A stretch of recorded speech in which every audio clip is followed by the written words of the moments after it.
Can తో పొగ వదలడంతో లోక్సభలో గందరగోళమైంది. నిన్న లోక్సభలో స్మోక్ అటాక్.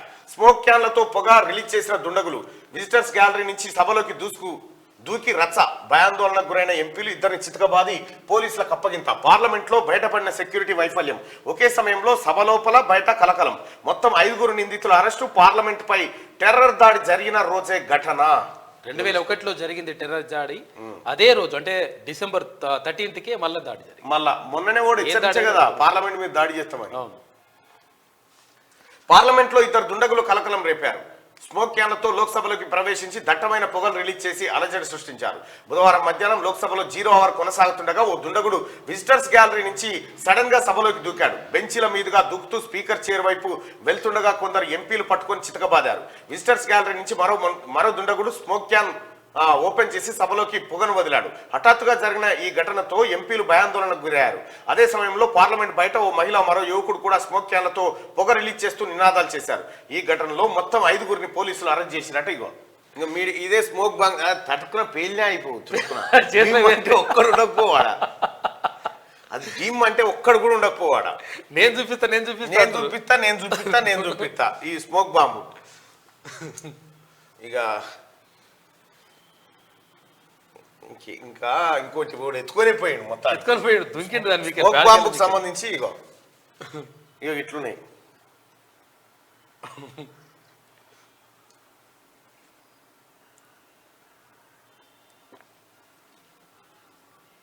ఇన్ని రకాలుగా అంటే పబ్లిక్ అంటే కొంచెం ముందు చూపించాలని ఉంటది, ముందు చూపించాలన్న తాపత్రయంతో ఆ తాపత్రయంతో మాచారంలో ఉంటది. ఇక్కడ మాట్లాడుకోవాల్సింది ఏంటంటే అసలు పార్లమెంట్ లోపటికి పోవాలంటే 5 సెక్యూరిటీ చెక్ పోస్టులు దాటితే లోపలికి పోవచ్చు. చిన్న ఇనుప ముక్కను కూడా డిటెక్ట్ చేసేటువంటి అత్యాధునిక భద్రతా వలయం అది. మరి ఆ వలయంలోకి ఎట్లా పోయారు? మైసూరుకు సంబంధించినటువంటి ఒక ఎంపీ లెటర్ ద్వారా వీళ్ళు ఆ గ్యాలరీలోకి ఎంటర్ అయ్యారు. అయితే కొంతమందికి చూసే అవకాశం ఇస్తారన్నమాట. ఎంపీ రికమెండ్ చేస్తే వాళ్ళు వచ్చి పార్లమెంట్లో సమావేశాలను చూడొచ్చు, ప్రత్యక్షంగా చూడొచ్చు, అసెంబ్లీ సమావేశాలు కూడా అట్లే చూడొచ్చు. అయితే ఇక్కడ జరిగిన విషయం ఏంటంటే మొత్తం ఎంటైర్ పార్లమెంట్లో మొత్తం కొత్త భవనం కట్టిన తర్వాత అక్కడ మంచి ఫెసిలిటీస్ ఉన్నాయని చెప్పారు. ఆహో ఓహో అందరూ అయిపోయింది. భద్రతా వలయాన్ని ఛేదించుకొని ఇతడు లోపలికి ఎట్లా పోగలిగారు ఇద్దరు దుండగులు? ఆ స్మోక్ బాంబ్ ప్లేస్ లో ఓ పిస్టలో గ్రెనేడో పట్టుకొని పోతే ఏంది పరిస్థితి? మరి దీనికి ఎవరు సమాధానం చెప్పాలి? భారత పార్లమెంట్ అంటే ఈ దేశానికి గుండెకాయలాంటి. ఆ గుండె పైన దాడి జరిగితే మరి ప్రపంచం అంతా విస్తుపోయింది నిన్న.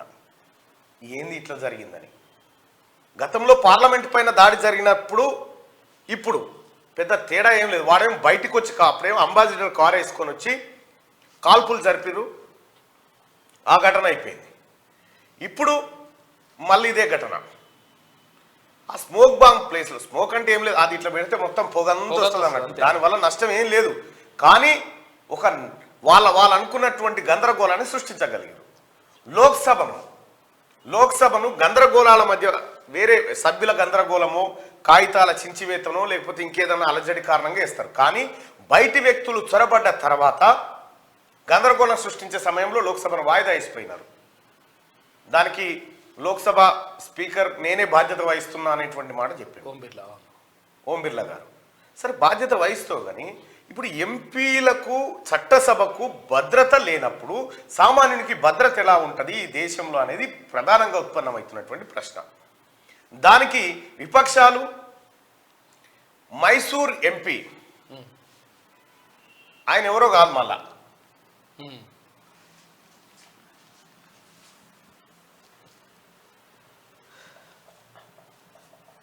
కర్ణాటక నుంచి Mysore MP Pratap Singh, BJP MP.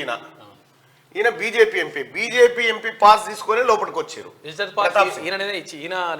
ఇప్పుడు విపక్షాలు ఏమంటున్నాయి, మరి బీజేపీ నాయకుడే వీళ్ళకి పాస్ ఇచ్చిన తర్వాత లోపలికి వచ్చారు కదా, మరి దీనికి బీజేపీ బాధ్యత వహిస్తూ సమాధానం చెప్పాలి లోక్సభలో అని చెప్పి వాళ్ళు అడుగుతూ ఉన్నారు. మొత్తం ఇంటర్నేషనల్ మీడియా దృష్టి అంతా నిన్న పార్లమెంట్ మీదకే వచ్చింది. ఆ సమయానికి ప్రధానమంత్రి లేడు, ఉప ప్రధానిగా ఉంటున్నటువంటి అమిత్ షా గారు లేరు, హోమ్ మినిస్టర్ కూడా లేడు. ప్రశ్నోత్తరాల సమయం క్వశ్చన్ అవర్ జరుగుతుండగా ఇది జరిగింది.